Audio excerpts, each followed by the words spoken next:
Early system of classification. Early system of जो classification था वो साइंटिफिक नहीं था, यानी कि लोग अपनी डेली लाइफ के लिए कुछ चीजें जंगल में लेने जाते थे, जैसे कि कोई आदमी जंगल में गया तो उसको वहां पे कोई पौधा मिल गया, कोई प्लांट मिल गया और उसने उसके पत्ते खा लिए और उसका सर दर्द ठीक हो गया। अब उसने आके अपने गांव में बोला और बाकी लोगों ने भी उसी पौधे को खाना शुरू कर दिया जब भी उनको सर दर्द होता था। अब इसमें तो कोई साइंस नहीं है कोई, लेकिन ये है कि डेली लाइफ में उसने यूज किया और उसको फायदा हुआ, उसने दूसरों को भी बताया, पता चल गया लोगों को। तो ये जो क्लासिफिकेशन थी ये साइंटिफिक नहीं थी, ये लोग अपने इस्तेमाल के लिए, खाने के लिए, शेल्टर के लिए, क्लोथिंग के लिए चीजें लाते थे, फिर एक दूसरे को बोलते थे, वैसी होती रही।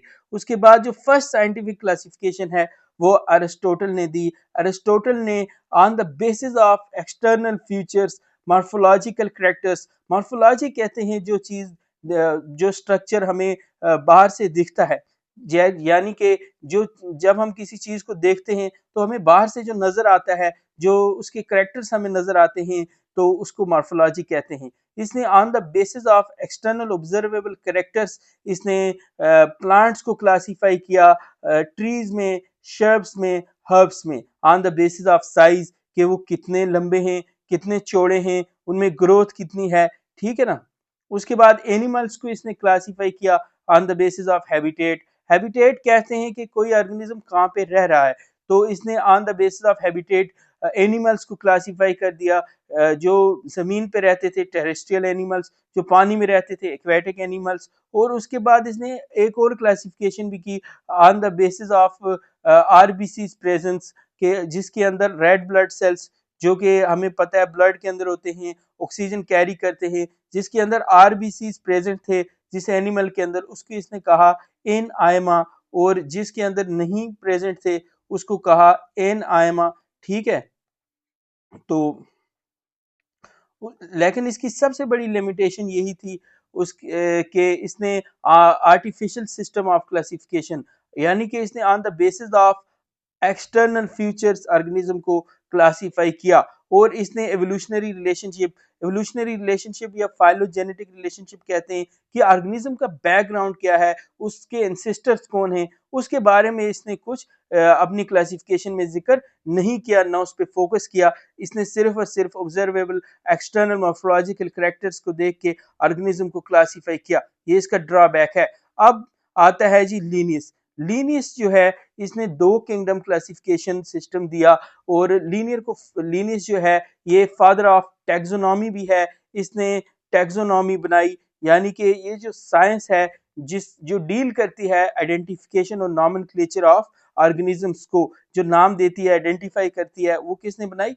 लीनियस ने बनाई। और इसके बारे में आपने फर्स्ट चैप्टर में पढ़ा भी होगा। और लीनियस ने दो किंगडम क्लासिफिकेशन दी, एक दिया प्लांटी, एक एनिमिलिया, ठीक है। एक किंगडम बनाया प्लांटी, एक एनिमिलिया। उसके बाद इसने क्लासिफाई किया ऑर्गेनिजम्स को on the basis of easily observable characters, यानी कि सबसे ज्यादा इसने प्लांट्स के अंदर इसने जो सेक्सुअल कैरेक्टर्स थे, जैसे कि प्लांट के अंदर फ्लावर होता है और फ्लावर के अंदर जो कार्पल्स थे, स्टेमन्स थे, उनका साइज, उनका नंबर कितना है, वो कितने बड़े हैं, कैसे दिखते हैं, उस बेसिस पे इसने प्लांट्स को क्लासिफाई कर दिया। और उसके बाद इसने एक्सटर्नल मॉर्फोलॉजिकल कैरेक्टर्स देखे, उस बेसिस पर इसने भी क्लासिफाई किया।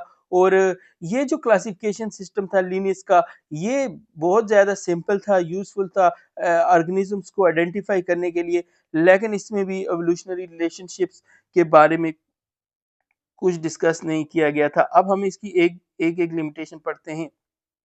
अब इस सिस्टम में जो ऑर्गेनिज्म क्लासिफाई किए गए, उससे ये हुआ कि बहुत सारे ऑर्गेनिजम्स थे जिनके करेक्टर सिमिलर थे और इसने उनको अलग अलग कर दिया, और जिनके करेक्टर नहीं सिमिलर थे उनको एक साथ रख दिया, है ना, क्योंकि ये भी on the basis of external morphological features के बेस्ड था।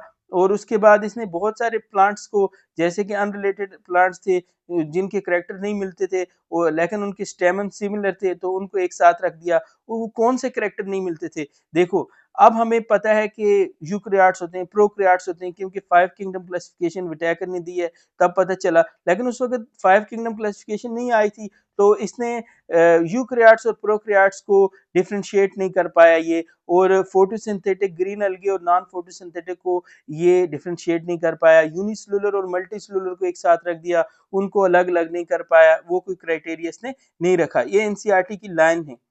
उसके बाद अर्नेस्ट हैकल आता है 1866 में, इसने थ्री किंगडम क्लासिफिकेशन दी, और इम्पॉर्टेंट पॉइंट ये है कि इसने सबसे पहले से सेपरेट किया यूनिसेलुलर ऑर्गेनिजम्स को। ये लाइन बहुत ज्यादा इंपॉर्टेंट है। और इसने किंगडम प्रोटिस्टा भी, यहाँ पे तीसरा किंगडम इसने कहा कि एक प्लांटी, दूसरा एनिमिलिया और तीसरा किंगडम है प्रोटिस्टा। उसके बाद आर एच विटैकर आता है 1969 में, और उसने 5 किंगडम क्लासिफिकेशन सिस्टम दिया, और विटैकर ने जो सिस्टम दिया ये मोस्ट एक्सेप्टेड सिस्टम है। एनसीईआरटी में भी लिखा है कि मोस्ट एक्सेप्टेड है, तो इस पे भी आप नजर रखेंगे। तो इसने जो 5 किंगडम बनाए उसमें इसने पहला मोनेरा, उसके बाद प्रोटिस्टा, उसके बाद फंजाई, उसके बाद प्लांटी, उसके बाद एनिमिलिया। इसने क्या बेसिस रखी इन 5 किंगडम क्लासिफिकेशन को अलग अलग करने में? On the basis of similarity of characters, इसने देखा कि सेल टाइप उनकी कैसी है, उनकी सेल वॉल कैसी है, उनका मोड ऑफ न्यूट्रिशन क्या है, वो फूड कैसे हासिल करते हैं, ऑटोट्रॉफिक हैं, हीटेरोट्रॉफिक हैं, और उसके बाद बॉडी ऑर्गेनाइजेशन कैसी है, सेल्यूलर है, टिश्यू है, ऑर्गन सिस्टम है। तो उसके बाद फाइलोजेनेटिक रिलेशनशिप्स भी इसने कंसिडर की कि ऑर्गेनिज्म का बैकग्राउंड क्या है, उसका इंसेस्ट्रियल हिस्ट्री क्या है, कहाँ से वो ऑर्गेनिज्म आया है। उसके बाद ये आप टेबल याद रखेंगे। देखिए जैसे मोनेरा है, मोनेरा जो है ये बैक्टीरियाज होते हैं, ये क्या होते हैं, ये मोस्टली हेटेरोट्रॉफ होते हैं, कुछ ऑटोट्रॉफ भी होते हैं, और ये बहुत ज़्यादा डाइवर्सिटी दिखाते हैं इस चीज़ में, मोड ऑफ न्यूट्रिशन में। उसके बाद इनके अंदर जो है सेल वॉल होती है, और इनकी सेल वॉल पेप्टाइडोग्लाइकेन की बनी हुई होती है, प्रोकैरियोट्स होते हैं, वही चीज़ें इधर डिस्कस की गई हैं। जैसे कि बैक्टीरिया है, प्रोकैरियोटिक्स है, उनके अंदर सेल वॉल जो है नॉन सेलुलोसिक है, पॉलीसेकेराइड की बनी हुई है, अमीनो एसिड्स इसमें होते हैं, और न्यूक्लियर मेम्ब्रेन इनके अंदर एब्सेंट होती है क्योंकि प्रोकैरियोट्स होते हैं, इनके अंदर न्यूक्लियोइड प्रेजेंट होता है, इनके अंदर न्यूक्लियोलस एब्सेंट होता है। ये चीजें आपको याद रखनी है, क्योंकि न्यूक्लियस जो होता है यूकैरियोट्स के अंदर पाया जाता है, और न्यूक्लियस के अंदर होता है न्यूक्लियोलस। तो बॉडी ऑर्गेनाइजेशन जो इनकी होती है वो सेलुलर होती है, सेल्स ही जो होते हैं ऑर्गेनाइज्ड होते हैं। और उसके बाद ये मोड ऑफ न्यूट्रिशन जो मैंने पीछे डिस्कस किया।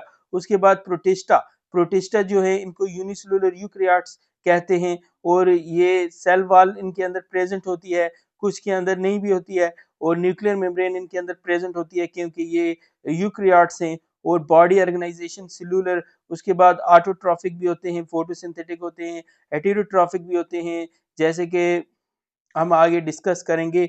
बहुत सारे इनमें हेटेरोट्रॉफ होते हैं, सेप्रोफाइटिक होते हैं, ठीक है ना। उसके बाद फंजाई, फंजे जो है ये भी यूकैरियोट्स होते हैं, प्लांटी भी यूकैरियोट्स होते हैं, एनिमिलिया भी यूकैरियोट्स होते हैं। फंजाई की जो सेल वॉल होती है वो काइटिन की बनी हुई होती है, प्लांट्स की सेलुलोज की बनी हुई होती है। ये टेबल आपको याद रखना है। और एनिमिलिया के अंदर सेल वॉल एब्सेंट होती है, ठीक है। उसके बाद न्यूक्लियर मेम्ब्रेन जो होती है फंजाई के अंदर प्रेजेंट होती है, इन सब के अंदर प्रेजेंट होती है, ठीक है।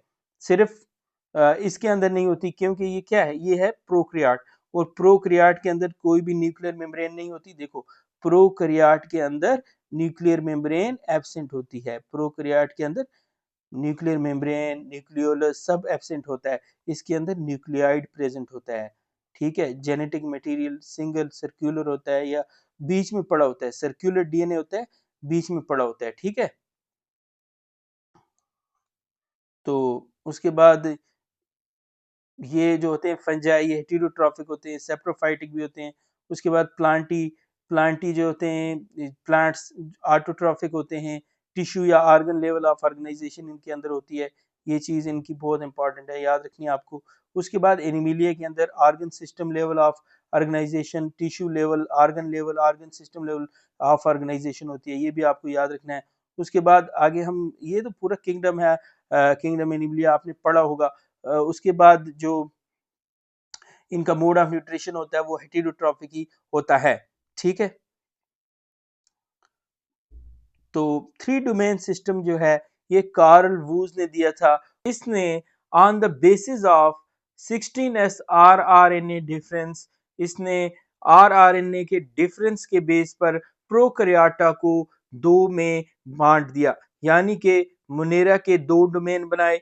तो अभी हम लिखते हैं, देखिए इसने प्रोकैरियोटा यानी मोनेरा मोनेरा को दो डोमेन्स में बांटा।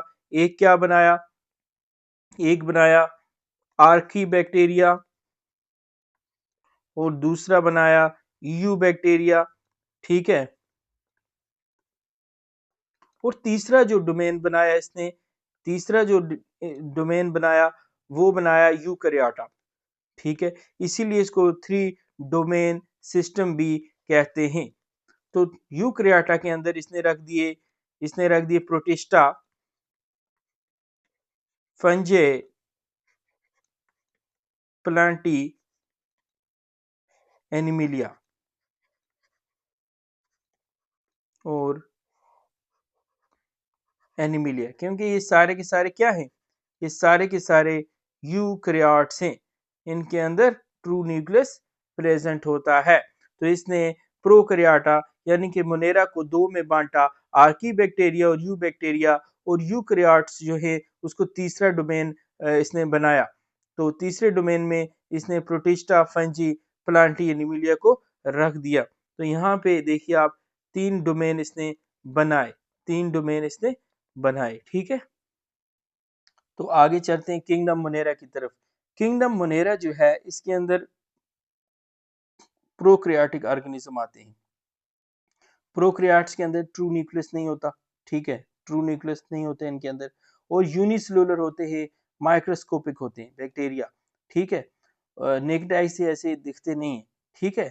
Oldest and most primitive organisms हैं, इनके अंदर मेम्ब्रेन बाउंड ऑर्गेनेलीज नहीं होती, ठीक है। जेनेटिक मटेरियल नेक्ड होता है, सर्कुलर डीएनए होता है, ठीक है। DNA present in nucleoid region, जो मैं पीछे भी बोल रहा था, न्यूक्लियोइड इनके अंदर होता है, न्यूक्लियोलस नहीं होता है। और इनके अंदर एक्स्ट्रा सर्कुलर डीएनए भी होते हैं जिनको प्लाज्मिड कहा जाता है, ठीक है। और सेल वॉल जो है इनके अंदर प्रेजेंट होती है, लेकिन माइकोप्लाज्मा के अंदर सेल वॉल एब्सेंट होती है। स्मॉलेस्ट लिविंग सेल्स भी कहा जाता है इनको। माइकोप्लाज्मा क्या है, smallest living cells, smallest pleuro नमूना लाइक ऑर्गेनिजम्स। माइकोप्लाज्मा क्या है, स्मॉलेस्ट लिविंग सेल है, क्या है जी, स्मॉलेस्ट लिविंग सेल है, ठीक है। तो न्यूट्रिशन कैसे होती है बैक्टीरिया के अंदर, न्यूट्रिशन जो है ना, बैक्टीरिया के अंदर ऑटोट्रॉफिक भी होती है, हेटेरो ऑटोट्रॉफिक के अंदर फोटो ऑटोट्रॉफिक भी होती है, कीमो ऑटोट्रॉफिक भी होती है। जैसे कि कीमो ऑटोट्रॉफिक में नाइट्रोजन को ब्रेक डाउन करते हैं, नाइट्रोजन फिक्सेशन करते हैं, और फोटो ऑटोट्रॉफिक जो होते हैं सनलाइट को यूज करके अपनी फूड बनाते हैं। उसके बाद हेटेरोट्रॉफिक, मेजॉरिटी जो बैक्टीरिया है वो हेटेरोट्रॉफिक न्यूट्रिशन शो करते हैं, ठीक है। तो हेटेरोट्रॉफिक के अंदर सेप्रोफाइटिक होते हैं, जो कि डेड डिकेइंग मैटर पे, होस्ट पे जाके, डेड डिकेइंग मैटर पे जाके अपनी गुज़ा हासिल करते हैं, और ये लिविंग होस्ट पे जाके अपनी गुज़ा हासिल करते हैं, पैरासिटिक, ठीक है। उसके बाद सिम्बियोटिक जो होते हैं, जैसे कि जिसमें दोनों को फायदा हो, ठीक है, जैसे कि नाइट्रोजन फिक्सेशन करता है लिग्यूम्स के अंदर, ठीक है। तो बैक्टीरिया जो होते हैं as a group show the most extensive metabolic diversity. As a group bacteria जो है वो सबसे ज्यादा डाइवर्सिटी दिखाता है मोड ऑफ न्यूट्रिशन में, क्योंकि कुछ ऑटोट्रॉफिक हैं, कुछ हेटेरोट्रॉफिक हैं, कुछ बहुत ज्यादा मेजॉरिटी तो हेटेरोट्रॉफिक है, और ऑटोट्रॉफिक होते हैं जो कि कीमो ऑटोट्रॉफी होते हैं, और फोटो ऑटोट्रॉफी होते हैं, यानी कि बहुत ज्यादा डाइवर्सिटी दिखाते हैं, है ना। बहुत ज्यादा मतलब अलग अलग मोड ऑफ न्यूट्रिशन से फूड हासिल करते हैं बैक्टीरिया, ठीक है। और बैक्टीरिया को चार कैटेगरीज में बांटा गया on the basis of their shape. कोकी होते हैं स्फेरिकल, ठीक है, ये स्फेरिकल बैक्टीरिया होते हैं, इनको कोकी कहा जाता है, ठीक है।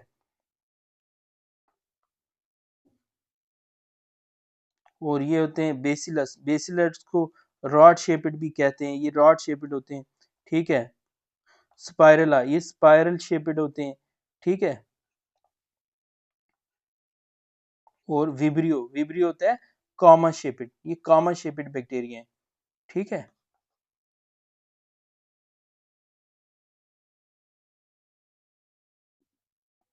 उसके बाद टाइप्स ऑफ मोनेरा। मोनेरा जो है उसको दो टाइप्स में डिवाइड किया गया है, ठीक है, आर्की बैक्टीरिया और eubacteria. Cyanobacteria eubacteria के अंदर आते हैं, ठीक है, ये आते हैं यू बैक्टीरिया के अंदर। किसके अंदर? ये यू बैक्टीरिया के अंदर आते हैं। और माइकोप्लाज्मा जो होता है ये स्मॉलेस्ट लिविंग सेल्स हैं, ठीक है, ये स्मॉलेस्ट लिविंग सेल है, ये मैंने पीछे भी डिस्कस किया, ठीक है। और ये सियानोबैक्टीरिया को ब्लू ग्रीन एल्गी भी कहते हैं। ये एल्गी नहीं होते हैं, लेकिन इनको कहा जाता है ब्लू ग्रीन एल्गी। ये फोटोसिंथेसिस करते हैं, इनके अंदर क्लोरोफिल ए होती है, आगे हम पढ़ेंगे इनके बारे में, ठीक है। इनको ब्लू ग्रीन एल्गी भी कहा जाता है। और ये यू बैक्टीरिया के अंदर आते हैं, ठीक है। आर्की बैक्टीरिया जो होते हैं ये एक्सट्रीम कंडीशन में रहते हैं, यानी कि बहुत ज्यादा हार्श कंडीशन में रहते हैं। और इनकी जो सेल वॉल होती है वो जो होती है वो यू बैक्टीरिया से अलग होती है, और इसीलिए ये हार्श कंडीशन में सरवाइव करते हैं, ठीक है। अब इनके अंदर आते हैं हेलोफाइलस, जो एक्सट्रीम साल्टी कंडीशन के अंदर रहते हैं। दैट हेलोफाइलस किसे कहते हैं?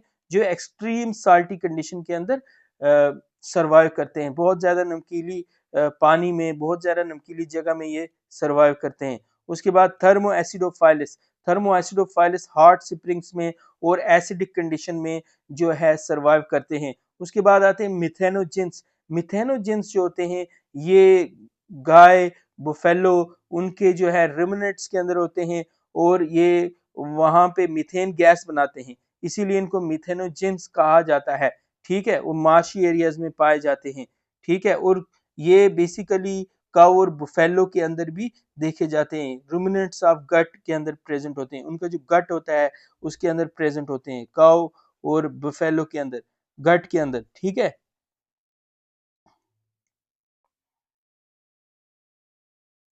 सेल वॉल जो होती है आर्की बैक्टीरिया की, उसके अंदर पेप्टाइडोग्लाइकेन नहीं होता, ठीक है। तो केमिकली डिफरेंट होते हैं यू बैक्टीरिया से, यू बैक्टीरियल सेल वॉल से ये डिफरेंट होते हैं।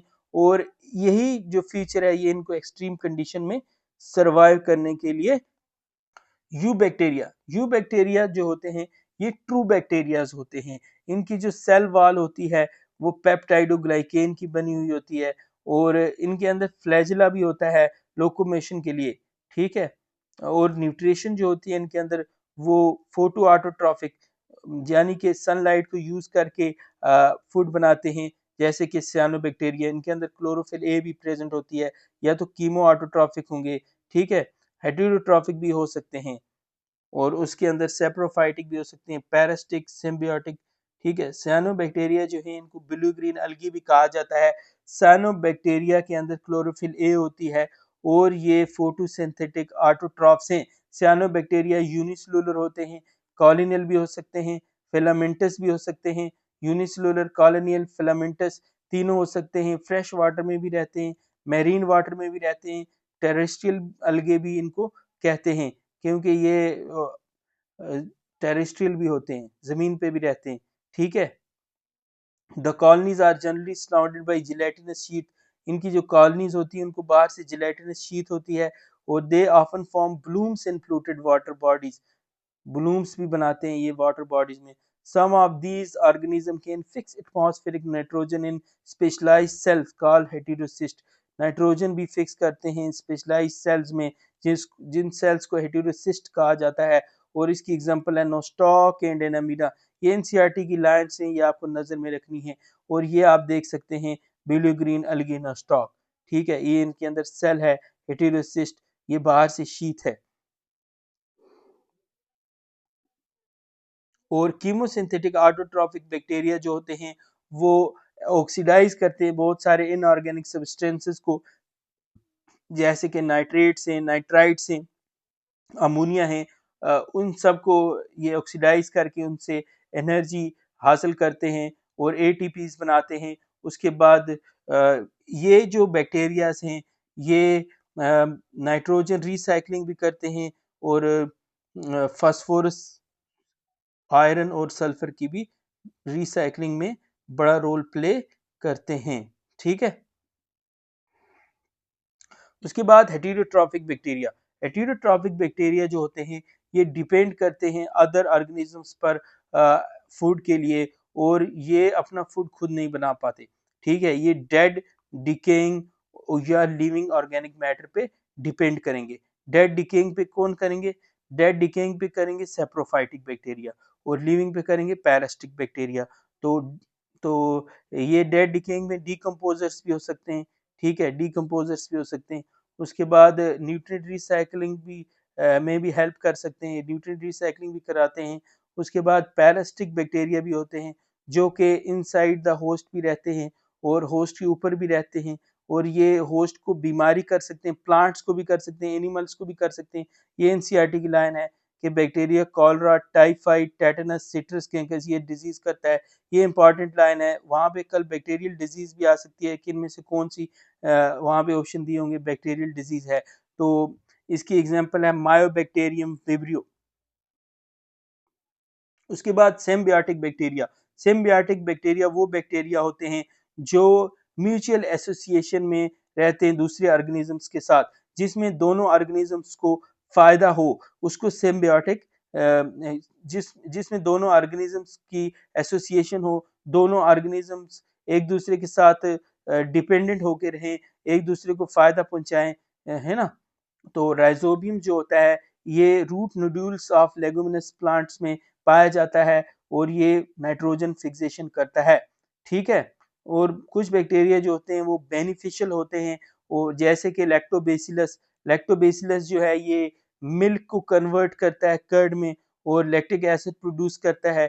और कुछ बैक्टीरिया जो होते हैं एंटीबायोटिक्स बनाने के काम आते हैं, जैसे कि स्ट्रेप्टोमाइसीज जो होता है, इससे एंटीबायोटिक्स बनती हैं। एंटीबायोटिक का नाम है स्ट्रेप्टोमाइसिन। ठीक है, तो रिप्रोडक्शन इन बैक्टीरिया, बैक्टीरिया के अंदर रिप्रोडक्शन मेनली बाइनरी फिजन से होती है।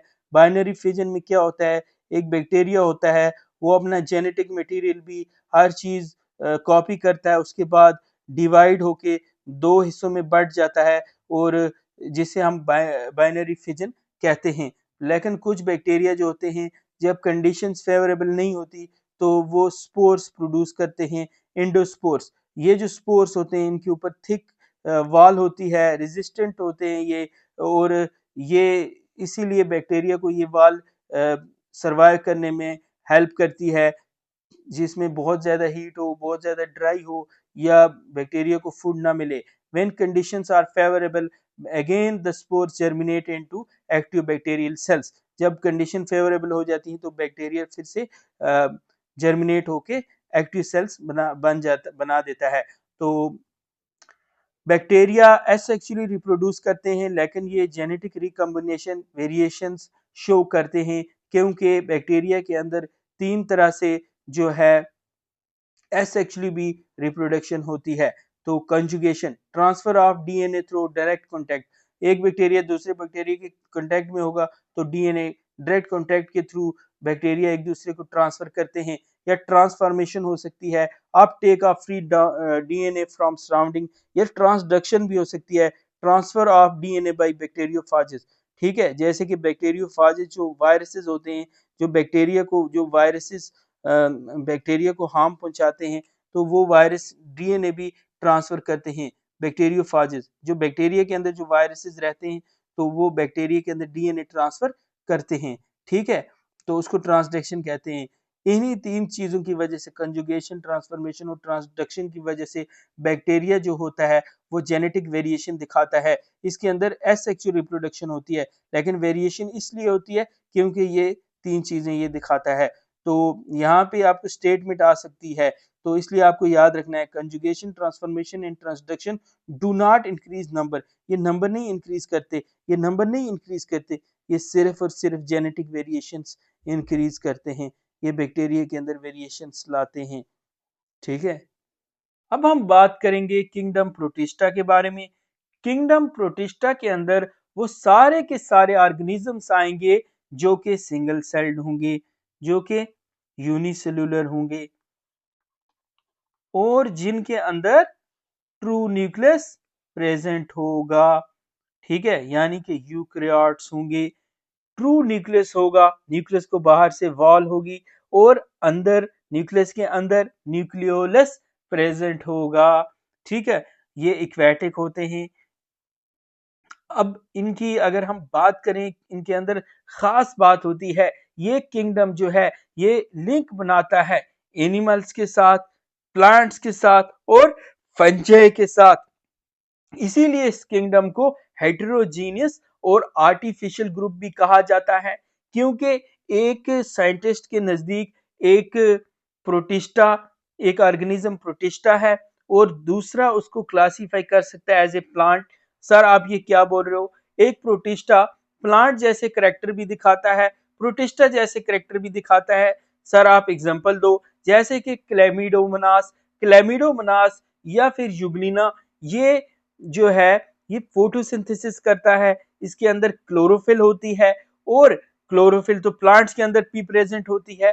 तो ये किसका करेक्टर हुआ, प्लांट का करेक्टर हुआ, मगर ये यूनिसेलुलर होता है, इसके अंदर रूट्स नहीं होती, इसके अंदर स्टेम नहीं होती, इसके अंदर लीव्स नहीं होते और ये मोटाइल होता है। ये तो प्रोटिस्टा का करेक्टर है। तो एक प्रोटिस्टा ने यहाँ पे करेक्टर दिखाया प्लांट का। ठीक है, अब हम आगे बात करेंगे, प्रोटिस्टा फंजे का भी करेक्टर दिखाता है, प्रोटिस्टा एनिमल का भी करेक्टर दिखाता है। सर आप एग्जांपल देके समझाइए। ठीक है, अगली स्लाइड पे चलते हैं। अब एक प्रोटिस्टा है जिसका नाम है स्लाइम मोल्ड। स्लाइम मोल्ड पाया जाता है, सेप्रोफाइटिक है, ये पाया जाता है डेड और डिकेइंग ऑर्गेनिक मैटर पे। डेड और डिकेइंग ऑर्गेनिक मैटर पे फंजे पाए जाते हैं, फंजे उससे अपनी न्यूट्रिशन हासिल करते हैं। ठीक है, सेप्रोफाइटिक मोड से। लेकिन ये प्रोटिस्टा भी सेप्रोफाइटिक मोड ऑफ न्यूट्रिशन से फूड हासिल कर रहा है, तो फंजे वाला करेक्टर हो गया ना। और स्पोर बनाना काम है फंजे का। यहाँ पे एक स्लाइम मोल्ड के अंदर आता है फाइसेरम। आपको स्लाइम मोल्ड ही याद रखना है। स्लाइम मोल्ड क्या करते हैं, स्पोर्स बनाते हैं, तो फंजे भी तो स्पोर बनाता है। ये करेक्टर फंजे का था, मगर यहाँ पे प्रोटिस्टा भी कर रहा है। और अब फंजे की जो बॉडी होती है वो माइसीलियम उसे कहते हैं। माइसीलियम हाइफी से मिलकर बना होता है। देखिए हाइफी कैसा होता है, ये बिल्कुल ऐसे स्ट्रक्चर होते हैं जो कि मिलकर ऐसे हाइफी बनाते हैं। बहुत सारे हाइफी मिलकर माइसीलियम बनता है। अब जो प्रोटिस्टा है वो, उसकी बॉडी भी ऐसी ही दिखती है। तो ये माइसीलियम जो बॉडी होती, जो बहुत सारे हाइफी मिलकर एक माइसीलियम बनाते हैं, ये जो दिखता है बाहर से ये स्ट्रक्चर, ये जो बॉडी दिखती है, ये तो फंजे की होती है। लेकिन यहाँ पे प्रोटिस्टा भी दिखा रहा है, तो प्रोटिस्टा फंजे के करेक्टर भी दिखा रहा है, प्रोटिस्टा प्लांट के करेक्टर भी दिखा रहा है, प्रोटिस्टा एनिमल के करेक्टर भी दिखाएगा। एनिमल के अंदर मोड ऑफ न्यूट्रिशन होता है होलोजाइक। होलोजाइक यहाँ पे एमूबा। एमूबा क्या है, प्रोटिस्टा। प्रोटिस्टा है एमूबा, वो भी कौन सा मोड ऑफ न्यूट्रिशन दिखाता है, वो भी होलोजाइक मोड ऑफ न्यूट्रिशन दिखाता है। उसके अंदर फॉल्स फीट होते हैं और बहुत सारे जो प्रोटिस्टा हैं जिनके अंदर सीलिया प्रेजेंट होता है, जैसे कि पैरामीशियम, जिसकी वजह से वो मूवमेंट करता है। तो फ्लैजिला भी प्रेजेंट होता है बहुत सारे प्रोटिस्टा के अंदर, जैसे कि ट्रिप्नोसोमा, जियार्डिया। आगे आप एनिमल्स में भी ये करेक्टर्स देखोगे। और इनके अंदर सेल वॉल नहीं प्रेजेंट होती, इनके अंदर सेल वॉल नहीं प्रेजेंट होती, जैसे कि एमूबा है, प्लाज्मोडियम है। और एनिमल्स के अंदर भी तो सेल वॉल प्रेजेंट नहीं होती है ना। और ये जो किंगडम है इसीलिए प्लांट्स के साथ, एनिमल्स के साथ और फंजे के साथ एक लिंक बनाता है। और इस किंगडम की बाउंड्रीज नहीं है, क्योंकि प्रोटिस्टा तीनों के करेक्टर दिखाता है। यही बातें यहाँ पे लिखी हुई हैं। ठीक है, ये पॉइंट्स आपको याद रखने हैं। ठीक है, आगे चलते हैं। अब हमने बात की प्रोटिस्टा की टाइप्स क्या हैं। तो प्रोटिस्टा की बहुत सारी टाइप्स हैं, जैसे कि क्राइसोफाइट्स, यूग्लिनाइट्स, डायनोफ्लैजिलेट्स, प्रोटोजोन्स और स्लाइम मोल्ड्स। ये हैं प्रोटिस्टा की टाइप्स जो कि एनसीईआरटी में और हमें पढ़नी है। अब हम डिस्कस करेंगे क्राइसोफाइट्स के बारे में।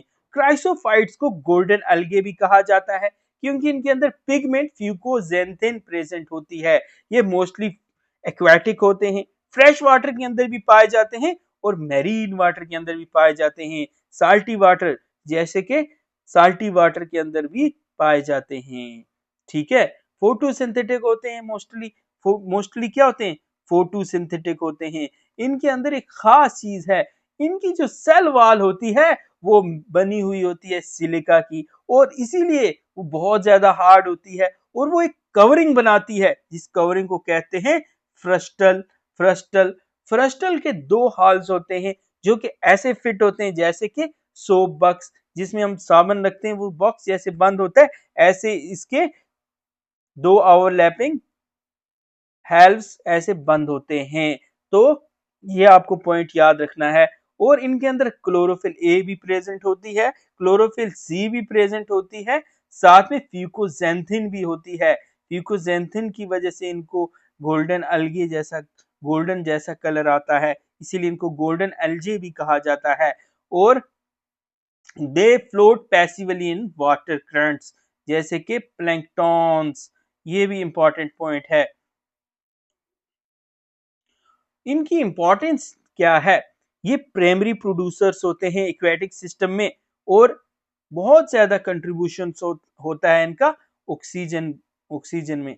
ठीक है, अब डाई एटम्स जो होते हैं वो जब उनके डेड शेल्स जो होते हैं वो अर्थ में डाई एटमीशियस अर्थ बनाते हैं, और ये जो डाई एटमीशियस अर्थ है ये यूज होती है फिल्ट्रेशन के लिए, पॉलिशिंग के लिए और इंसुलेशन करने के लिए। ठीक है, इनकी एग्जांपल है डाई एटम्स और डेस्मिड्स, ये इनकी एग्जांपल है, एनसीईआरटी में याद रखनी है आपको। Dinoflagellates, they are named so because of their two flagella. Dinoflagellates, इनके अंदर दो फ्लैजला होते हैं जो के मूवमेंट में हेल्प करते हैं। इनके अंदर दो ग्रूव्स होते हैं, एक लॉन्गिट्यूडनल एक ट्रांसवर्स। ये आपको बहुत इंपॉर्टेंट पॉइंट याद रखना है, एनसीईआरटी के अंदर भी लिखा हुआ है। और ये मोस्टली फोटोसिंथेटिक होते हैं। इनकी सेल वॉल जो होती है उसके अंदर सेलुलोज प्लेट्स होती हैं जिनको थीका कहा जाता है। थीका कहा जाता है। ये भी यूनिसेलुलर होते हैं, माइक्रोस्कोपिक होते हैं। दे आर मोस्टली मैरीन, लेकिन कुछ फ्रेश वाटर में भी पाए जाते हैं। स्टेटमेंट बेस्ड क्वेश्चंस में ये चीजें आपको नजर में रखनी पड़ेंगी।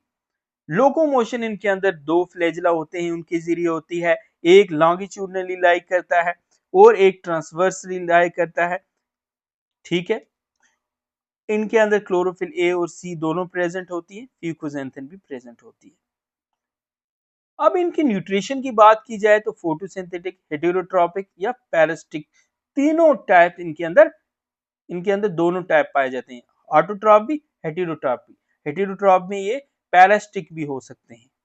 ठीक है, स्पेशल फीचर्स की अगर बात की जाए, अगर इनका नंबर इंक्रीज हो जाएगा तो ये रेड टाइड्स कर देंगे सी में, और उसकी वजह से बहुत सारी मछलियां मर सकती हैं, और ह्यूमंस को भी नुकसान हो सकता है क्योंकि ये टॉक्सिन्स प्रोड्यूस करते हैं। कौन प्रोड्यूस करता है, गोनिया लक्स। गोनिया लक्स इसकी एग्जांपल है। गोनिया लक्स क्या प्रोड्यूस करता है, टॉक्सिन्स, जिसकी वजह से बहुत ज्यादा मछलियां मर जाती हैं। अब यूग्लिनाइट्स की बात करते हैं। They are mostly found in fresh water, ये फ्रेश वाटर में पाए जाते हैं और ऐसी जगहों पे पाए जाते हैं जहां पे पानी रुका हुआ हो, जहां पे नदी नालों के किनारे खड्डे हों, खड्डों में पानी रुका हुआ हो या पॉन्ड्स में पानी रुका हुआ हो, वहां पे पाए जाते हैं। अगर इनकी कैरेक्टर्स की बात की जाए तो ये भी यूनिसेलुलर होते हैं, माइक्रोस्कोपिक होते हैं और मोस्टली फ्रेश वाटर होते हैं, जो कि हमने ऊपर बात की। इनके अंदर सेल वॉल एब्सेंट होती है। ठीक है, और इनकी बॉडी जो होती है फ्लेक्सिबल होती है। इनके अंदर एक प्रोटीन रिच कवरिंग होती है जिसको पेलिकल कहते हैं।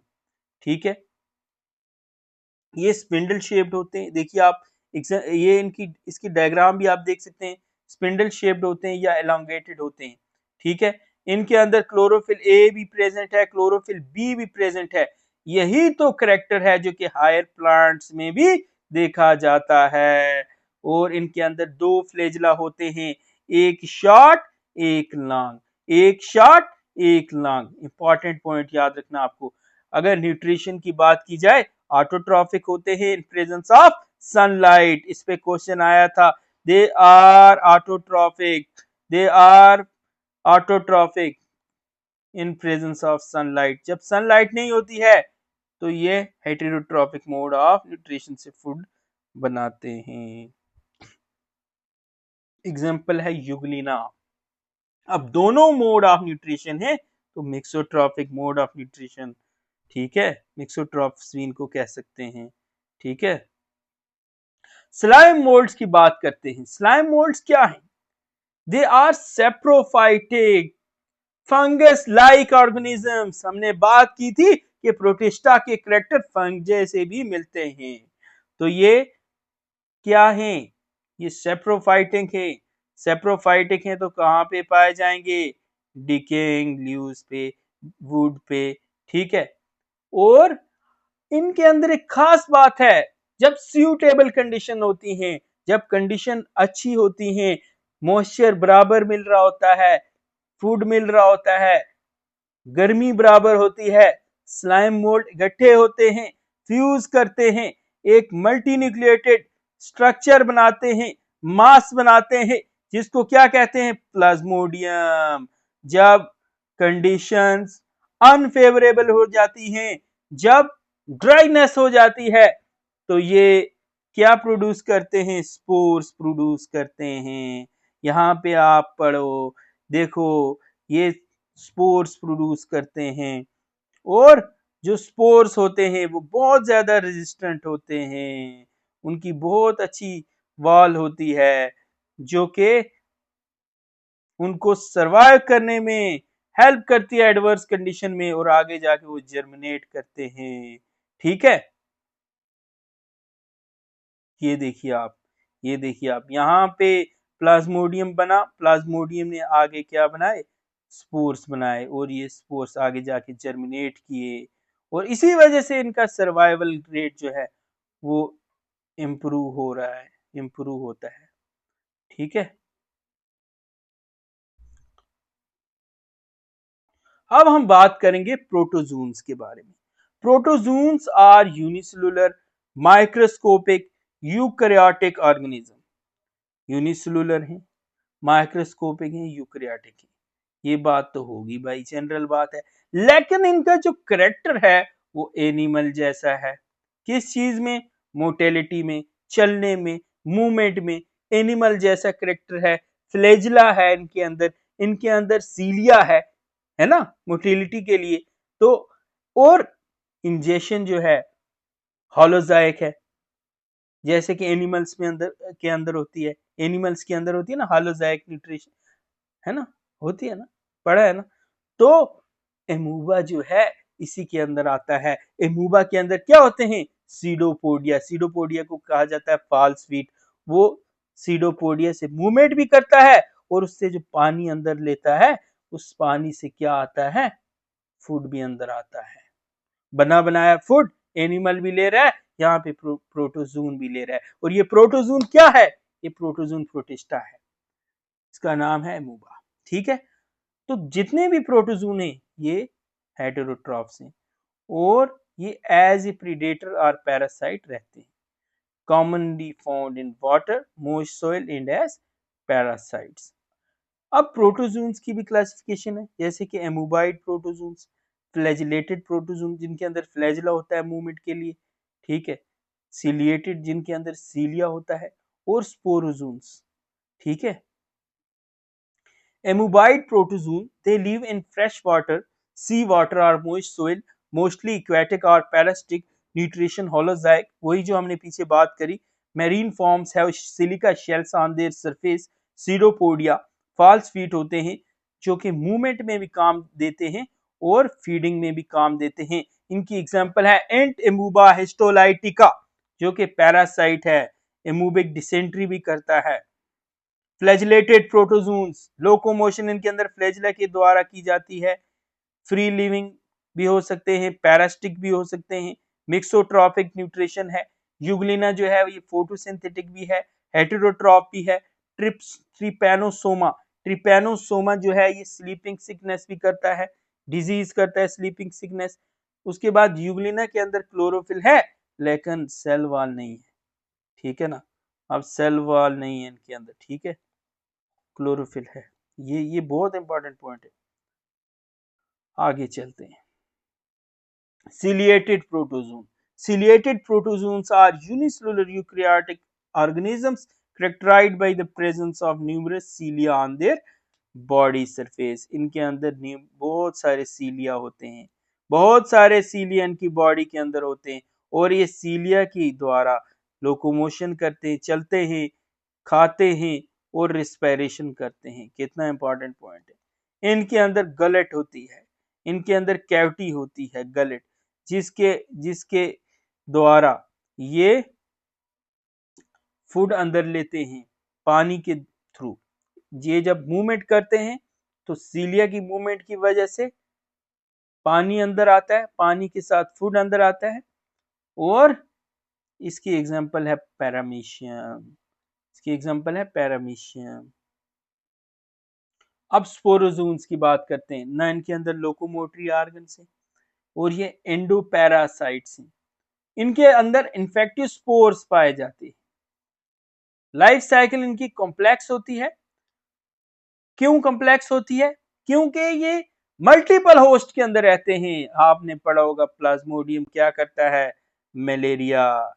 ये मॉस्किटो के अंदर भी रहता है और ह्यूमन के अंदर भी रहता है, तभी तो ये मलेरिया करता है ना, ठीक है।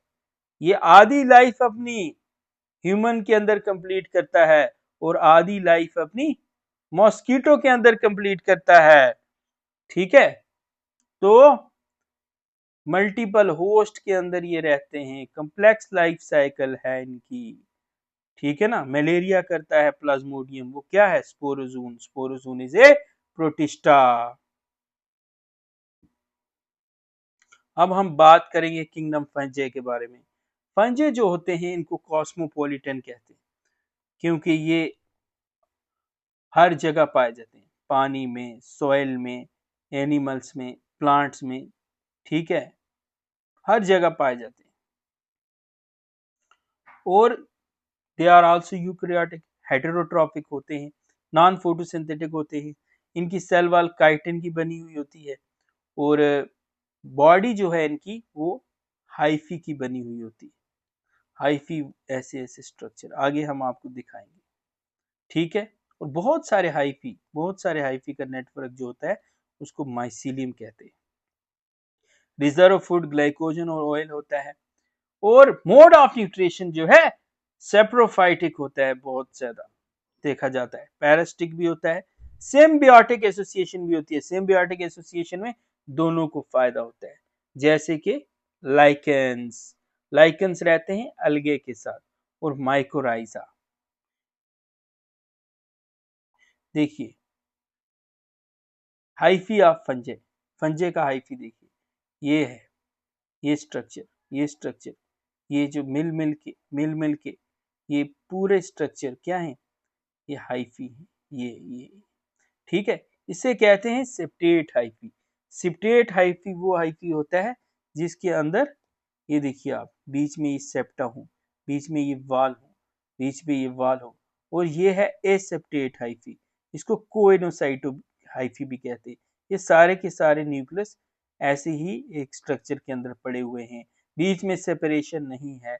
यहाँ पे सेपरेशन है, ये देखिए दो न्यूक्लियस, यहाँ पे देखिए न्यूक्लियस, सॉरी, यहाँ पे देखिए न्यूक्लियस, यहाँ पे देखिए न्यूक्लियस, बीच में क्या है, सेपरेशन है। यहाँ पे देखिए न्यूक्लियस, यहाँ पे कोई सेपरेशन नहीं है। और इस नेटवर्क ऑफ हाइफी को माइसीलियम कहते हैं, यहाँ पे आप देख सकते हैं, ठीक है।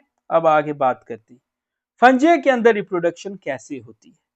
फंजे reproduce by 3 method. Vegetative reproduction इनके अंदर होती है, जैसे कि फ्रेगमेंटेशन।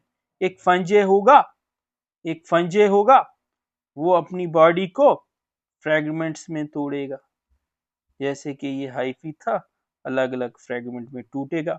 इसे क्या कहते हैं, फ्रेगमेंटेशन कहते हैं, ठीक है, फ्रेगमेंटेशन कहते हैं, ठीक है ना। ये देखिए ये यहां से ऐसे टूटेगा, ठीक है। एक हाइफी फंजे का अलग अलग होके एक नया फंजे बनाएगा। और फिजन, फिजन कैसे होती है, जैसे कि एक फंजी है, ये अपने डीएनए सेल को अपने जेनेटिक मटेरियल को रेप्लिकेट करेगा और फिर अलग हो जाएगा। ठीक है, जैसे कि ये एक था, इसके अंदर ये सेल था, यहाँ से ये अलग हुआ और ये अलग अलग दो बन गए। ठीक है, अपना जेनेटिक मटेरियल कॉपी किया, बनाया और अलग अलग टूट के एक से दो बन गए। ये यूनिसेलुलर जो है यीस्ट भी दिखाता है। Types of fungi on the basis of morphology of mycelium, कि इनकी बॉडी कैसी है, इनका माइसीलियम कैसा है, क्या ये सेप्टेट है या एसेप्टेट है। देखिए, या तो इनका माइसीलियम, इनकी बॉडी जो होगी, हाइफी जो होंगे वो ऐसे सेप्टास बनाते होंगे, बीच बीच में सेप्टा होंगे, सेपरेशन होगी, ये वाल्स होंगी अलग अलग, है ना। या तो बिल्कुल कंटिन्यूस होंगे, कंटिन्यूस के अंदर विदाउट सेप्टा न्यूक्लियस पड़े होंगे। ठीक है, या तो बिल्कुल ऐसे कंटिन्यूस होगी और बीच में कोई सेप्टा नहीं है, कोई सेपरेशन नहीं है और न्यूक्लियस ऐसे ही पड़े होंगे। तो इस बेस पे क्या किया गया, फंजे को क्लासिफाई किया गया। ये किसके अंदर पाई जाती है, ये पाई जाती है फाइकोमाइस्टीज के अंदर। ये हाइफी, इस हाइफी को क्या कहते हैं, क्या कहते हैं, एसेप्टेट एंड कोइनोसाइटिक हाइफी। ये एसेप्टेट हाइफी है, इसके अंदर न्यूक्लियस जो है वो सेपरेशंस में नहीं, न्यूक्लियस बिल्कुल एक साथ कंटिन्यूस हाइफी के अंदर पड़े हुए, यहाँ पड़ा हुआ है, यहाँ पड़ा हुआ है, यहाँ पड़ा हुआ है, यहाँ पड़ा हुआ है, अलग अलग सेपरेशंस नहीं है, इसीलिए इसको क्या कहते हैं, एसेप्टेट और कोइनोसाइटिक हाइफी। ठीक है, इसके अंदर न्यूक्लियस ऐसे ऐसे पड़े हुए होते हैं। और एक होती है सेप्टेट हाइफी, ये देखिए, ये सेप्टा है, ये सेप्टा है, ये सेप्टा है। ठीक है, तो इस बेसिस पे फंजे को क्या किया, डिवाइड किया गया 4 क्लासेस में, कि उनके अंदर स्पोर किस तरह से बन रहे, स्पोर किस मोड से बन रहे, मोड ऑफ स्पोर फॉर्मेशन, और फ्रूटिंग बॉडीज ये कैसे बन रही है। इसके बेसिस पे फंजे को फाइकोमाइस्टीज, एस्कोमाइस्टीज, बेसिडोमाइस्टीज और डिट्यूरोमाइस्टीज में डिवाइड किया गया। अब हम एक एक को डिस्कस करेंगे, लेकिन यीस्ट के अंदर ये बहुत कम पाया जाता है, बहुत कम पाया जाता है, रेयरली। बर्डिंग के थ्रू यीस्ट के अंदर कॉमनली वेजिटेटिव मोड से रिप्रोडक्शन होती है। ये यूनिसेलुलर है, ये इसका एक सेल है और यहाँ से एक बर्ड निकलेगी, कुछ टाइम के बाद ये बर्ड ग्रो करेगी और उसके बाद यहाँ से डिटैच होगी और एक और फंजे यीस्ट बनेगा। ठीक है, और ये डोमिनेंटली बहुत ज्यादा ये यीस्ट के अंदर पाई जाती है। एसेक्सुअल रिप्रोडक्शन इनके अंदर स्पोर्स के फॉर्मेशन से होती है, ज़ूस्पोर्स बनते हैं। ज़ूस्पोर्स मोटाइल स्पोर्स होते हैं जो कि फाइकोमाइस्टीज के अंदर देखे जाते हैं, और स्पोरेंजियोस्पोर्स या एप्लेनोस्पोर्स से भी रिप्रोडक्शन होती है, एसेक्सुअल रिप्रोडक्शन। कोनिडिया से भी होती है जो कि एस्कोमाइस्टीज के अंदर देखे जाते हैं। ठीक है, अब हम एक एक करके इनको डिटेल में डिस्कस करेंगे। सेक्सुअल रिप्रोडक्शन की अगर बात की जाए तो सेक्सुअल रिप्रोडक्शन इनके अंदर 3 स्टेप्स में होती है। सबसे पहले क्या होगा, फ्यूजन ऑफ प्रोटोप्लाज्म, उसको क्या कहते हैं, प्लाज्मोकेमी। जब फ्यूजन ऑफ प्रोटोप्लाज्म होता है तो उसके बाद एक स्टेज आता है जिसके अंदर दोनों न्यूक्लियस एक ही जगह पे होते हैं, वो फ्यूज नहीं करे होते हैं, जिसके अंदर दोनों न्यूक्लियस होते हैं, फ्यूज नहीं करे होते हैं, उस स्टेज को क्या कहते हैं, उसको क्या कहते हैं, यहाँ पे आप बताइए। ये देखिए, ये देखिए, हेटेरोकैरियोटिक स्टेज, क्या कहते हैं, हेटेरोकैरियोटिक स्टेज। इस स्टेज के बाद क्या होता है, दोनों न्यूक्लियस फ्यूज होते हैं। जब न्यूक्लियस फ्यूज होंगे तो क्या बनेगा, जाइगोट बनेगा, और जाइगोट की जब मियासिस होगी, मियासिस से बनेंगे स्पोर्स। देखो, मियासिस से बनेंगे स्पोर्स और स्पोर्स जर्मिनेट करके फिर से बनाएगी माइसीलियम। यहां से देखिए आप, माइसीलियम के अंदर क्या था, हैप्लाइड। माइसीलियम क्या है, हैप्लाइड है। इसके अंदर देखिए 1n, और फिर ज़ायगोट के अंदर क्या हुई, मियासिस हुई, जेनेटिक मटेरियल हाफ हुआ और स्पोर्स बने। स्पोर्स फिर से एन आएंगे, स्पोर्स फिर से आगे बनाएंगे माइसीलियम। ठीक है, अब हम बात करेंगे फंजे के अंदर रिप्रोडक्शन कैसे होती है।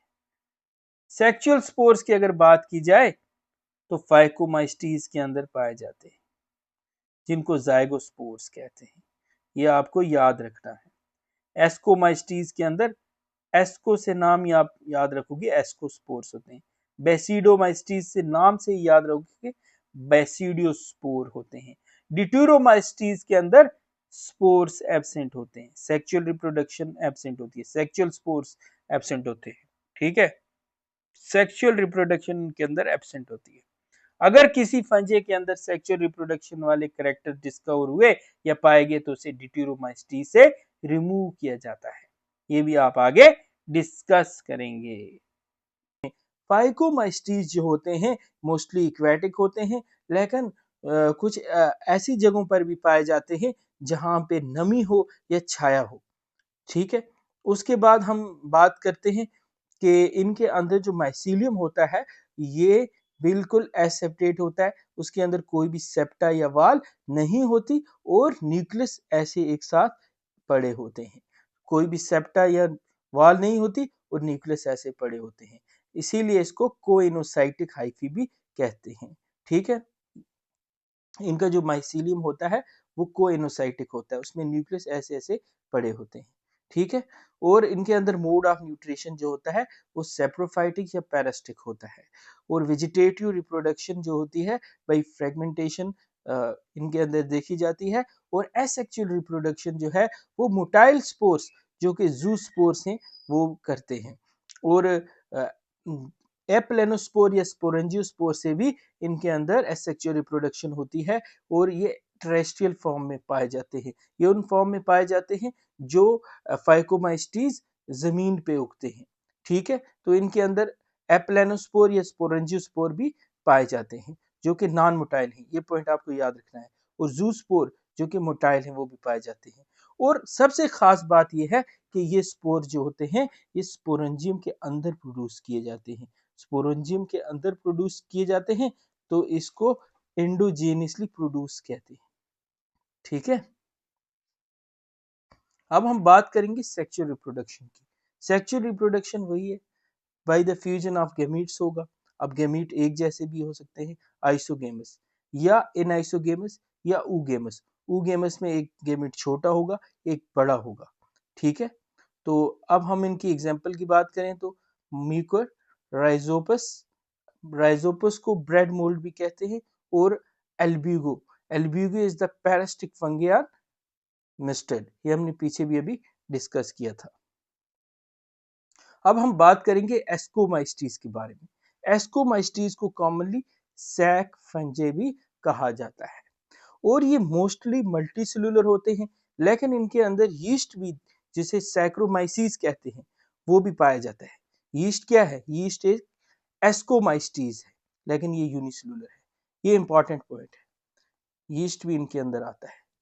ठीक है, और माइसीलियम इनका सेपरेट होगा, जैसे कि हमने पीछे बात की थी, इसका जो माइसीलियम होगा उसके अंदर ऐसे सेप्टास बने होंगे। क्या बने होंगे, सेप्टा बने होंगे। सेप्टा के अंदर न्यूक्लियस होगा, तो देखिए आप, ये इसका ऐसे माइसीलियम होगा, बीच में सेप्टा होंगे। ठीक है, बीच में सेपरेशन होगी, जब सेपरेशन होगी तो इसीलिए इसको क्या कहते हैं, सेप्टेट। यहाँ पे न्यूक्लियस ऐसे होंगे। ठीक है, और सेल वॉल जो है इनके अंदर काइटिन की बनी हुई होती है। और न्यूट्रिशन की अगर बात की जाए तो सेप्रोफाइटिक, पैरासिटिक या कॉप्रोफाइलस भी होती है। कॉप्रोफाइलस जो डंग पे, गोबर पे पाए जाते हैं। रिजर्व फूड ग्लाइकोजन होता है। तो रिप्रोडक्शन की अगर बात की जाए तो इनके अंदर फ्रेगमेंटेशन से भी हो सकती है, बर्डिंग यीस्ट के अंदर देखी जाती है। और यीस्ट फिजन से भी रिप्रोडक्शन करता है, बट मेनली किसे करता है, बर्डिंग से करता है।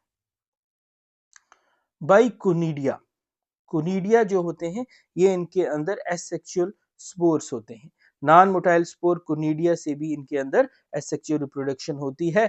और ये जो स्पोर्स हैं ये एक्सोजीनियसली बाहर प्रोड्यूस किए जाते हैं स्पेशल माइसीलियम पे। इनके माइसीलियम को कहा जाता है कोनिडियोफोर्स। ठीक है, तो एक्सोजीनियसली प्रोड्यूस किए जाते हैं, ये आपको पॉइंट याद रखना है। और इनके स्पोर्स का नाम क्या है? कोनिडिया। एसेक्सुअल स्पोर का नाम क्या है? कोनिडिया। सेक्सुअल स्पोर्स इनके अंदर कहते हैं उनको एस्कोस्पोर्स। एस्कोस्पोर्स जो होते हैं ये इंडोजीनियसली प्रोड्यूस किए जाते हैं एससी के अंदर। ठीक है, और these asci are arranged in different type of fruiting body called ascocarps. और इनके अंदर डाइकैरियोटिक स्टेज भी होता है जो कि हमने पीछे बात की थी। ठीक है, इकोनॉमिक इंपॉर्टेंस की अगर बात की जाए तो ब्रेड बनाने के काम आता है, अल्कोहल बनाने के काम आता है यीस्ट। ठीक है, एंटीबायोटिक बनाने के काम आता है पेनिसिलिन। जेनेटिक रिसर्च में बहुत ज्यादा यूज होता है न्यूरोस्पोरा। हार्मफुल डिजीज भी ये करते हैं, जैसे कि प्लांट के अंदर डिजीज करते हैं म्यूकोटॉक्सिन्स, एस्पार्जिलस, ये आपको याद रखना है। ठीक है, और एग्जाम्पल की अगर बात की जाए तो यीस्ट, यीस्ट को सैक्रोमाइसीज कहते हैं। पेनिसिलियम एंटीबायोटिक है। एस्पार्जिलस फूड स्पोलेज और टॉक्सिन से रिलीज करता है जिससे फूड की खराब हो जाता है। नीरोस्पोरा जो कि जेनेटिक स्टडीज में यूज होता है। और क्लेविसिप, क्लेविसिप एर्गोट डिजीज, ये भी आपको याद रखनी एग्जांपल्स। अब हम आगे बात करेंगे बेसिडियोमाइस्टीज की। बेसिडियोमाइस्टीज को क्लब फंजाई भी कहा जाता है। ये मोस्टली टेरेस्ट्रियल होते हैं, सॉइल पे पाए जाते हैं, अर्थ पे, लैंड पे, सॉरी सॉइल पे पाए जाते हैं। और ऑन डिकेइंग वुड, बहुत बड़े बड़े जो दरख्त होते हैं, गिरे हुए होते हैं, उनके ऊपर भी पाए जाते हैं। ठीक है, ट्री स्टम्प, बड़े बड़े दरख्तों के तने में पाए जाते हैं। And in living plant bodies as parasite, example है रस्ट और स्मट। ठीक है, अगर हम बात करें इनकी माइसीलियम की तो इनका माइसीलियम सेप्टेट होता है जो कि मैंने पीछे डिस्कस करा था। अलग अलग सेप्टे में न्यूक्लियस होगा और ब्रांचेड होता है। अभी हमने पीछे इसकी डायग्राम भी देखी थी। अब हम बात करेंगे इनके अंदर डाइकैरियोटिक जो है माइसीलियम होता है।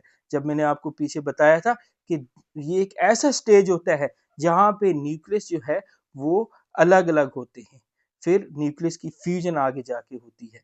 ठीक है, तो ये बातें हमने पीछे डिस्कस करी हैं। अब इनके अंदर न्यूट्रिशन जो है सेप्रोफाइटिक या पैरासिटिक दोनों मोड से होती है। अब इनके अंदर रिप्रोडक्शन जो है वही है जैसे उनके अंदर फ्रेगमेंटेशन से होती है, इनके अंदर भी वेजिटेटिव रिप्रोडक्शन बाई फ्रेगमेंटेशन होती है। लेकिन इनके अंदर एसेक्सुअल रिप्रोडक्शन जो है जनरली एब्सेंट होती है। कुछ फॉर्म्स के अंदर बाइकोनिडियोस्पोर्स जो है, बाइकोनिडिया जो है होती है। और सेक्सुअल स्पोर्स इनके अंदर बेसिडियोस्पोर्स होते हैं। ये बहुत ज्यादा इंपॉर्टेंट है। सेक्सुअल स्पोर्स आपको याद रखने हैं। कैसे प्रोड्यूस होते हैं? एक्सोजीनियसली होते हैं या एंडोजीनियसली होते हैं, और किस क्लास में कौन से स्पोर्स प्रोड्यूस होते हैं। ठीक है, तो बेसिडियो स्पोर्स इनके अंदर पाए जाते हैं जो कि एक्सोजीनियसली प्रोड्यूस होते हैं। हमने ये बातें पीछे पूरी अच्छे से डिस्कस करी हैं, अब ये रिवाइज कर लें। तो बेसिडिया इनके अंदर भी अरेंज्ड होते हैं फ्रूटिंग बॉडी पे, जिसको कहते हैं बेसिडियो कार्प।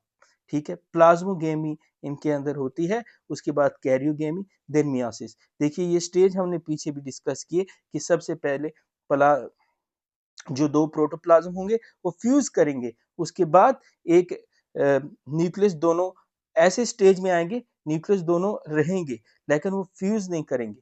ठीक है, उसके बाद न्यूक्लियस की फ्यूजन होगी, उसके बाद न्यूक्लियस की जब फ्यूजन होगी उसके बाद फिर आगे जाके मियोसिस होगी, फिर से माइसीलियम बनेगा।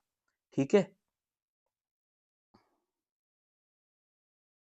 तो अगर हम इनकी एग्जाम्पल की बात करें तो अगारिकस, अगारिकस मशरूम, मशरूम। ठीक है, पुसीनिया, रस्ट ऑफ व्हीट, पुसीनिया। ठीक है, स्टिलैगो स्मट।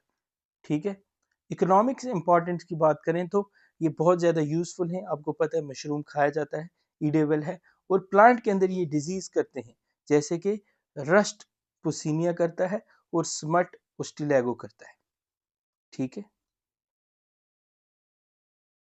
अब हम बात करेंगे ड्यूटेरोमाइस्टीज के बारे में। ड्यूटेरोमाइस्टीज को इम्परफेक्ट फंजे भी कहा जाता है, और एनसीईआरटी लिखती है अगर किसी भी फंजे के अंदर जो इस क्लास में अगर रखा जाए जैसे ही सेक्सुअल रिप्रोडक्शन डिस्कवर होगी तो उसको इस क्लास से रिमूव किया जाएगा। ठीक है, तो इनका जो माइसीलियम है वो सेपरेट होता है, ब्रांचेड होता है। न्यूट्रिशन वही याद रखनी है आपको, सेप्रोफाइटिक पैरासिटिक दोनों मोड से हो सकता है, और इनके अंदर कुछ प्रीडेटरी फंजे भी होते हैं। रिप्रोडक्शन, वेजिटेटिव रिप्रोडक्शन इनके अंदर बाई फ्रेगमेंटेशन होती है, ये हमने डिटेल में डिस्कस की थी कि फ्रेगमेंट अलग अलग टूटते हैं। एसेक्सुअल रिप्रोडक्शन बाई कोनिडिया, और यही जो है यही इनकी खास बात है कि इनके अंदर एसेक्सुअल रिप्रोडक्शन ही होती है, सेक्सुअल रिप्रोडक्शन नहीं होती। ठीक है, और सेक्सुअल रिप्रोडक्शन अगर किसी भी ऑर्गेनिज्म, जो किसी भी फंजे जो इसके अंदर क्लास के अंदर जो डिटेरोमाइसीटीज के अंदर रखा गया हो, जैसे ही उसके अंदर डिस्कवर होगी तो उसको शिफ्ट कर दिया जाएगा एस्कोमाइसीटीज में या बेसिडोमाइसीटीज में। ठीक है, एग्जाम्पल इसकी जो है अल्टरनेरिया, कोलिटोट्राइकम, ट्राइकोडर्मा। ठीक है, और इकोनॉमिक इंपॉर्टेंस की बात की जाए, ये डिकम्पोजिशन में बहुत ज़्यादा हेल्प करते हैं, ऑर्गेनिक मैटर को डिकम्पोज करते हैं।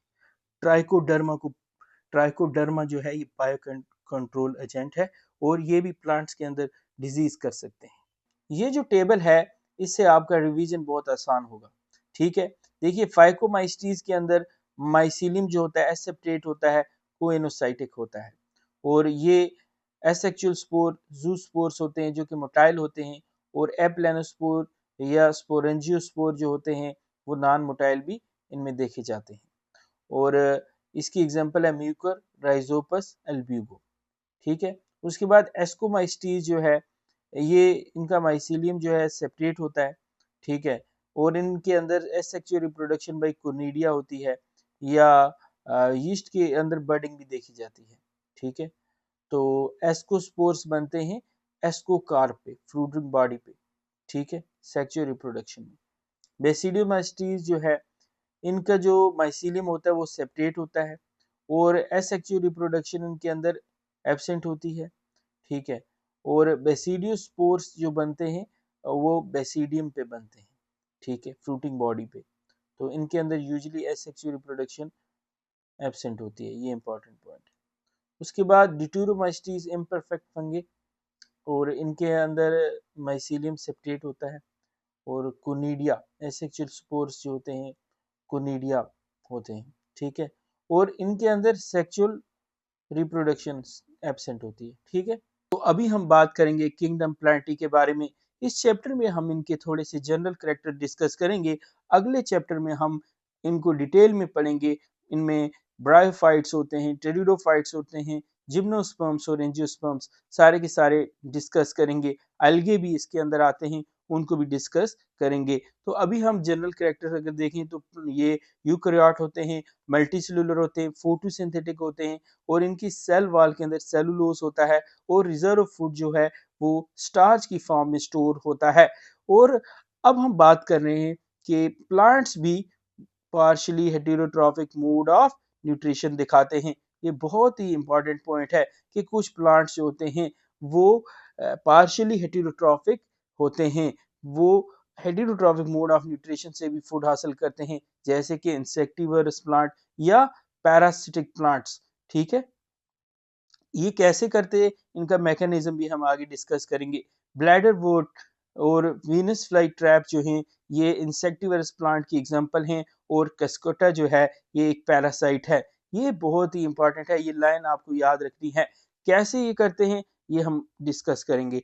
इंसेक्टिवर्स प्लांट जो होते हैं वो नॉर्मली तो फोटोसिंथेसिस करते हैं, लेकिन ये ऐसी जगहों पे ग्रो करते हैं जहां पे नाइट्रोजन की कमी होती है, और अब इनको नाइट्रोजन चाहिए, तो नाइट्रोजन के लिए ये क्या करते हैं, इंसेक्ट को अपने अंदर ट्रैप करते हैं, फंसाते हैं, और उनसे नाइट्रोजन हासिल करते हैं। तो जैसे कि ब्लैडर वर्ट जो होता है ये इंसेक्ट को ट्रैप कर लेता है, इसके ऊपर ब्लैडर जैसे स्ट्रक्चर होते हैं जिसमें कीड़े फंस जाते हैं, और वहां से ये नाइट्रोजन निकालते हैं। और वीनस फ्लाई ट्रैप जो है उसके अंदर लीव्स जो होते हैं वो मॉडिफाइड हो जाते हैं, और उससे भी वो कीड़ों को फंसा के नाइट्रोजन हासिल करता है। तो ये ऑटोट्रॉफिक है फॉर कार्बन, और हेटेरोट्रॉफिक है फॉर नाइट्रोजन। तो ये ऑटोट्रॉफिक मोड ऑफ न्यूट्रिशन भी दिखाते हैं। They are autotrophic for carbon and heterotrophic for nitrogen. Nitrogen ये इंसेक्ट से हेटेरोट्रॉफिक मोड ऑफ न्यूट्रिशन से हासिल करते हैं। और पैरासिटिक प्लांट जो होते हैं, ये प्लांट भी अपनी गुजा खुद नहीं बना पाते हैं और ये होस्ट पे डिपेंड होते हैं। कैसे होस्ट पे डिपेंड होते हैं? देखिए आप, ये एक प्लांट है, ये एक प्लांट है, ये जो आप देख रहे हैं, ये इसको कहते हैं डोडर, इसको होस्टोरिया कहते हैं, सॉरी, इसको कहते हैं होस्टोरिया। होस्टोरिया जो है, ये स्पेशल स्ट्रक्चर होते हैं पैरासिटिक प्लांट के। और ये देखिए आप, ये जो कसकटा है, कसकटा को डोडर भी कहते हैं और ये स्टेम पैरासाइट है। ये क्या करता है, अपने स्ट्रक्चर को प्लांट दूसरे प्लांट के जाइलम के अंदर, फ्लोएम के अंदर बिल्कुल धसा देता है, फंसा देता है और वहां से न्यूट्रिशन को हासिल करता है, वहां से न्यूट्रिएंट्स को क्या करता है, एब्जॉर्ब करता है यूजिंग हिस्टोरिया। अभी हम आपको दिखाएंगे हिस्टोरिया क्या होते हैं। जैसा कि आप देख सकते हैं, ये हिस्टोरिया है, ये कोई प्लांट है, ये किसी प्लांट का ये पार्ट है, ठीक है। तो इसके अंदर ये हिस्टोरिया जो है, ये अपने यहाँ से, ये देखिए आप, ये अपने यहाँ से अंदर फंसा रहा है, अपने नोकीली उसको पार्ट को अंदर फंसा रहा है और यहाँ से इस प्लांट के जाइलम होगा, इस प्लांट का फ्लोएम होगा, वहां से ये न्यूट्रिशन को एब्जॉर्ब करेगा और फूड हासिल करेगा। देखा आपने? तो अब हम बात करेंगे किंगडम एनिमिलिया के बारे में। किंगडम एनिमिलिया जो होता है, इसके अंदर भी हम जनरल कैरेक्टर की बात करेंगे तो ये यूकैरियोट होते हैं, मल्टी सेलुलर होते हैं, हेटेरोट्रॉफिक होते हैं, सेल वॉल इनके अंदर प्रेजेंट नहीं होती और मोस्टली मोटाइल होते हैं और इनके अंदर स्टोर फूड जो है वो ग्लाइकोजन या फैट होता है। आगे हम इनके पूरे के पूरे को किंगडम एनिमिलिया को डिटेल में डिस्कस करेंगे। तो अब हम बात करेंगे वायरसेस की। अब जब डिस्कवरी हो चुकी थी तो कुछ ऐसी चीजें भी थी जो अभी तक किसी कैटेगरी में नहीं आ रही थी, जिनके करैक्टर ना प्लांट की तरह मिल रहे थे, ना एनिमल्स की तरह मिल रहे थे, ना बैक्टीरिया की तरह मिल रहे थे, ना प्रोटिस्टा की तरह मिल रहे थे। तो अब डीजे एवेनोस्की जो है 1892 में आता है, उसने टोबैको मोज़ेक डिजीज को स्टडी किया और उसने ये भी प्रूव किया कि ये जो इन्फेक्शियस एजेंट है, ये पास करता है बैक्टीरिया प्रूफ फिल्टर से। जब बैक्टीरिया प्रूफ फिल्टर से पास कर रहा है तो बैक्टीरिया से ये क्या होगा, छोटा होगा। तो अब बैक्टीरिया से छोटी भी कोई चीजें आई जो कि बीमारी कर रही थी, तो एमडब्ल्यू बीजरनेक ने इनको नाम दे दिया कंटेजियम विवम फ्लूडम, ठीक है। तो इन्फेक्शियस लिविंग फ्लूड इसको कहा गया उस टाइम पे।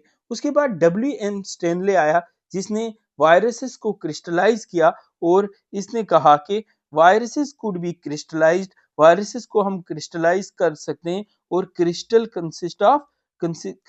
Consist largely of protein. Crystals के अंदर क्या पाया गया, प्रोटीन्स, ठीक है। अब प्रोटीन्स जब पाई गई तो आगे हम डिस्कस करेंगे कि वायरसेस का नॉन लिविंग होना कैसे प्रूव हुआ, ठीक है। तो इसलिए आप याद रखेंगे डब्ल्यू एम स्टेनले ने प्रूव किया कि viruses could be crystallise, viruses को क्रिस्टलाइज कर सकते हैं और वायरसेस के जो क्रिस्टल होते हैं वो प्रोटीन्स के बने हुए होते हैं। तो इसने क्रिस्टलाइज किया था टीएमवी यानी कि टोबैको मोज़ेक वायरस को, ठीक है, जो कि टोबैको मोज़ेक डिजीज कर रहा था, ठीक है। और वायरस क्या होते हैं, वायरसेस को हम एसेलुलर एंटिटीज कहते हैं। वायरसेस सेलुलर नहीं होते, वायरसेस के अंदर कोई सेल नहीं होता, वायरसेस एसेलुलर होते हैं और इनके अंदर या डीएनए होगा या आरएनए होगा। कोई भी वायरस ऐसा नहीं है जिसके अंदर दोनों चीजें हों।